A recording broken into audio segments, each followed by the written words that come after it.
Halo semua, jadi di sini saya mau membahas salah satu keyboard dari Vortex series yang dimana keyboard ini tuh nggak masuk akal sih. Karena yang ajaibnya dia itu cepet banget sold out pas di hari pertama restock. Dan lagi untuk keyboard pre-built di bawah 1 juta, dia ini udah support QMK atau VIA. Yang dimana setahu saya kayaknya belum ada keyboard di harga segitu yang udah support fitur tersebut. Apalagi keyboard ini juga udah dilengkapi dengan triple koneksi. Dan ya, sesuai dengan judul, ini dia Vortex series GT65 Japan Sign Road. Memang sebagus itu kah?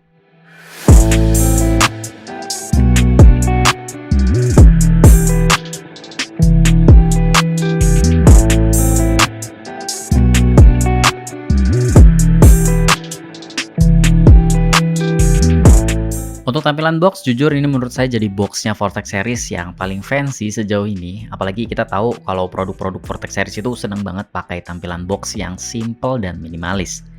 Dan di Vortex series GT65 kali ini bisa dibilang kasih sedikit penyegaran lah. Untuk di belakang box ada keterangan varian switch yang kebetulan saya ambil varian barebone kitnya. Terus di sini ada keterangan kalau dia itu udah support QMK atau VIA yang saya bilang di awal tadi. Dan di paket penjualannya kita dapat keyboardnya, user manual, combo switch, keycap spooler, dan coil cable. Sebelum mulai rakit, kita lihat dulu detail dari si GT65-nya yang basically memang masih sama aja kayak GT65 versi sebelumnya.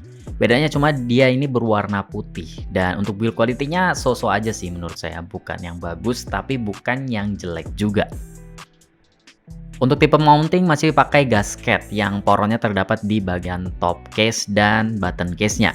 Ada baterai 3000 mAh yang punya daughter board serta knob yang terpisah dari mainboard-nya. Dan ini saya suka sih. Terus komponen-komponen lain ada PC plate, poron plate foam, switch pad, case foam, dan yang terakhir pastinya soft facing PCB dengan hot swap 5 pin coil yang udah support VIA. Dan yang beda dari versi sebelumnya, di sini untuk stepnya udah screw-in stabilizer. Ya, walaupun untuk plate-nya juga masih tetap support dengan plate mount stabilizer. Oh ya, awalnya saya kira bongkar case kayak gini tuh bakal buat garansi void ya, karena ada stiker garansi di bautnya ini. Tapi kemarin saya sempat tanya ke Vortex series gimana tentang ketentuan garansinya itu, dan ya jawabannya kayak gini. Yang harusnya valid sih, dan pastinya buat kita para konsumen bisa sedikit bernafas lega selama bukan human error. Karena sayang aja gitu kalau kefleksibilitasan modding kita terhambat dan dibatasi sama stiker sekecil ini doang. Apalagi stabilizer ini kan modelannya screw in ya, dan masih rattle juga, jadi memang jalan satu-satunya untuk benerin stepnya dengan cara kita bongkar case. Lanjut untuk komponen utama yang saya pakai di keyboard ini ada switch Aphelion Blue Sky yang dimana sebenarnya jadi salah satu varian juga sih di GT65 yang ini. Switch ini bertipe linear dengan spesifikasi kurang lebih kayak gini. Dan katanya sih Aphelion Blue Sky bawaan Vortex series sama Aphelion Blue Sky yang kayak ini tuh beda ya. Cuma saya sendiri juga kurang tahu bedanya di mana karena belum pernah pegang juga Aphelion Blue Sky bawaan dari Vortex series. Jadi mungkin buat teman-teman yang paham bisa komentar di bawah ya. Kira-kira perbedaannya apa sih? Untuk keycaps, rencana awal saya mau pakai keyset Noir White on Black. Tapi karena biar tema keyboardnya tetap mengandung bawang, akhirnya saya putusin buat pakai PBT keycaps Japanese Root dengan XD profile yang waktu itu udah pernah saya pakai juga di videonya Tester 68. Terus untuk tambahannya palingan saya pakai Permatex sama Krytox 205G0 aja buat loop stepnya. Karena seperti yang saya bilang tadi, kalau stepnya ini masih cukup rattle, jadi pastinya harus diobatin dulu. Dan di sini saya nggak pakai masking tape ya, karena memang kebetulan lagi habis juga. Jadi kita bakal rakit barebone kit ini dengan standaran pre-build-nya aja. Karena memang jeroan ini keyboard udah termasuk lengkap, jadi kayaknya udah nggak ada yang harus ditambahin lagi sih.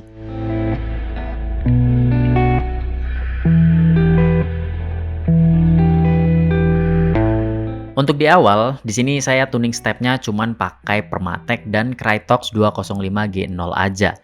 Tapi karena dirasa masih cukup rattle, jadi saya coba tambahin whole mode dengan Band 8 dan hasilnya kayak gini.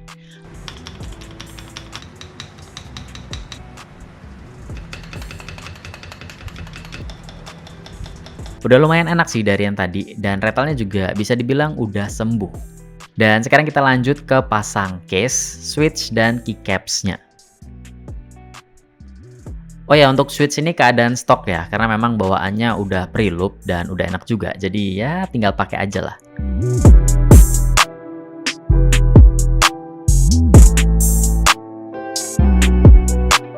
Dan setelah semuanya tadi terpasang, kita lanjut typing test dulu.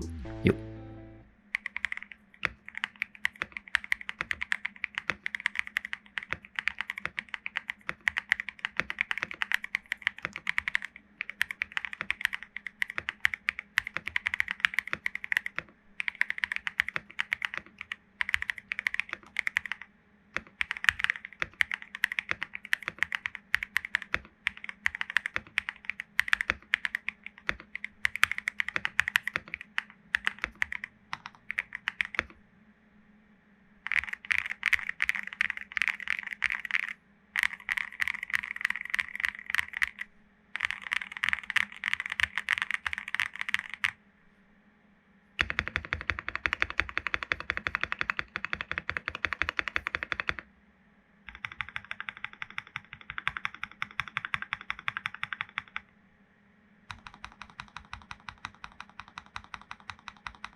Untuk impresi, menurut saya Bourbon Kit ini nyaris perfect di harga 790.000.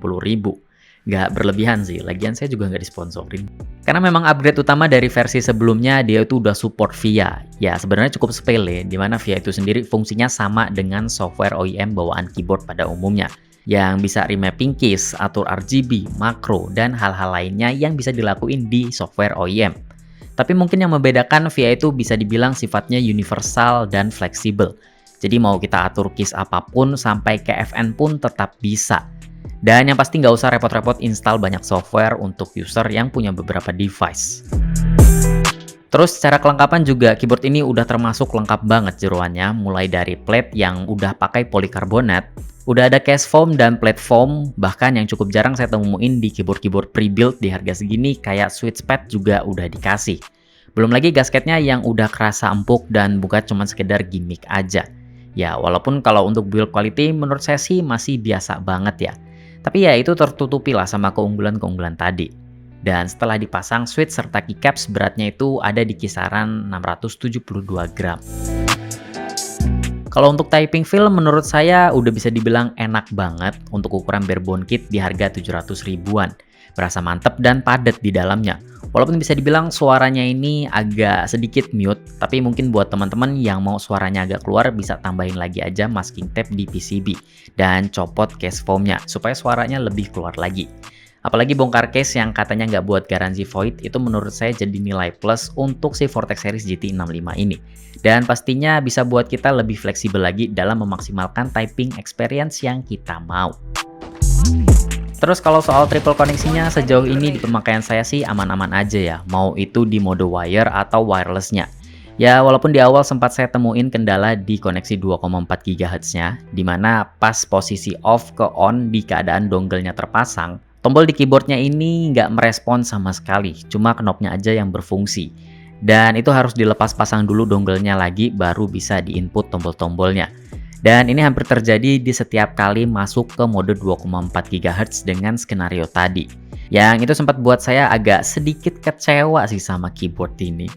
Ya walaupun untuk sekarang dan sejauh ini GT65 saya udah berjalan normal, dan saya sendiri juga kurang tahu penyebabnya itu apa. Tapi kalau dibilang interference ke sesama 2,4 GHz sih kayaknya enggak ya. Soalnya pada saat itu saya lagi nggak pakai koneksi wireless apapun. Dan ya, mudah-mudahan sih isu kayak gini nggak terjadi lagi. Karena memang rencananya keyboard ini mau saya jadiin daily use juga. Tapi seandainya itu terulang lagi, ya seenggaknya hati saya agak sedikit tenang sih. Karena garansinya masih tetap berjalan walaupun udah bongkar case. Dan respon Vortex Series juga bisa dibilang lumayan bagus pas saya tanyain perihal masalah ini. Jadi ya nice lah.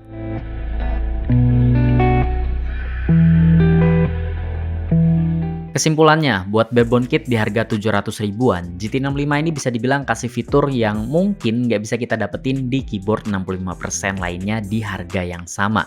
Karena ya di harga segitu kita udah dapetin keyboard dengan triple koneksi yang PCB-nya udah support VIA. Belum lagi dia ini hot swap 5 pin yang pakai konfigurasi south facing. Typing feel-nya juga bisa dibilang untuk di keadaan stoknya udah enak banget tanpa perlu kita tambahin ini itu di dalamnya. Karena dengan kelengkapan jeroan yang terbilang udah lengkap banget, keyboard ini menurut saya udah siap pakai kalau kita ambil varian yang pre-build-nya. Karena kalau dibandingkan dengan versi barebone, nambahnya juga cuma sekitar 200 ribuan. Jadi ini udah termasuk worth it banget sih. Walaupun ya kalau untuk build quality-nya menurut saya ini bukan yang bagus banget, tapi ya dengan di harga segini dan apa yang kita dapetin, kayaknya itu bukan masalah. Karena build quality-nya juga masih terbilang cukup oke kok. Intinya jangan terlalu berharap lah.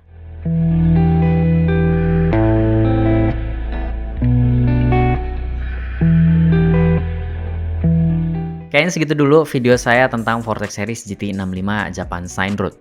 Dan buat teman-teman yang punya pertanyaan seputar keyboard ini atau pendapat lainnya, bisa tulis saja di kolom komentar ya. Seperti biasa, terima kasih buat yang udah nonton sampai akhir. Kita ketemu lagi di video berikutnya. Bye-bye.